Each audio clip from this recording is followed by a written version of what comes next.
Crime rates are rising in many cities around the country, and law and order has become a top concern for voters.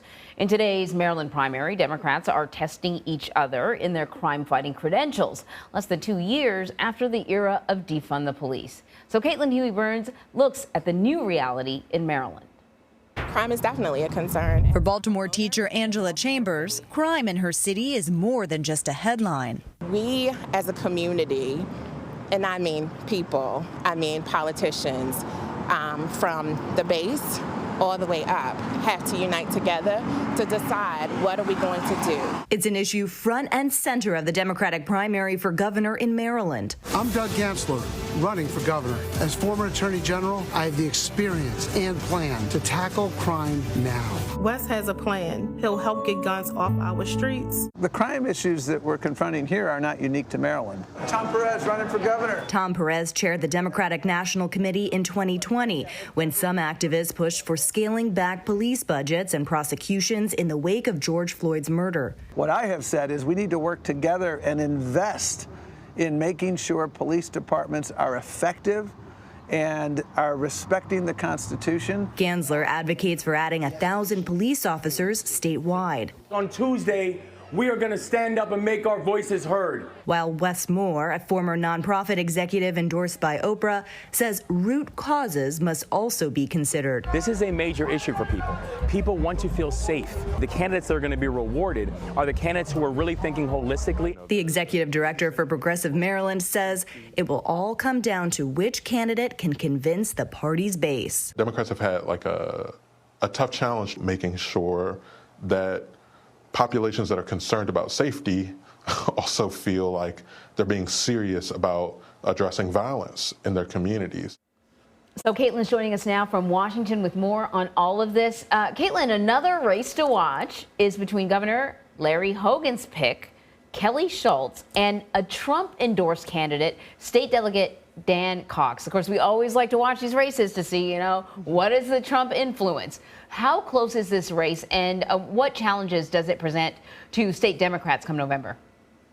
Hey, good morning, Anne-Marie. Well, I'm from Maryland, and Maryland politics isn't always that interesting, but now it actually is. We have some really competitive races going on. We talked about the Democratic primary and the way that crime is factoring in, and Democrats have to grapple with it. But on the Republican side, you have outgoing Governor Larry Hogan, who is a Republican in a blue state, but he's very popular, and he's a more moderate Republican. He's term limited, so can't run again. He's endorsed Kelly Schultz, who you see on the screen. She served in his cabinet, and he is hoping that she wins in today's primary. But you also have Dan Cox, who is endorsed by former President Donald Trump, and Cox is someone who has repeated the former president's false claims about the election, and he actually tweeted on the day of the insurrection on January 6th that Mike Pence was a traitor. So that shows kind of where his politics lies. And so this is kind of a proxy war that we've been seeing in primaries across the country, where you have a Trump-backed candidate against another Republican who is thinking, or at least showing, that they're interested in running in 2024.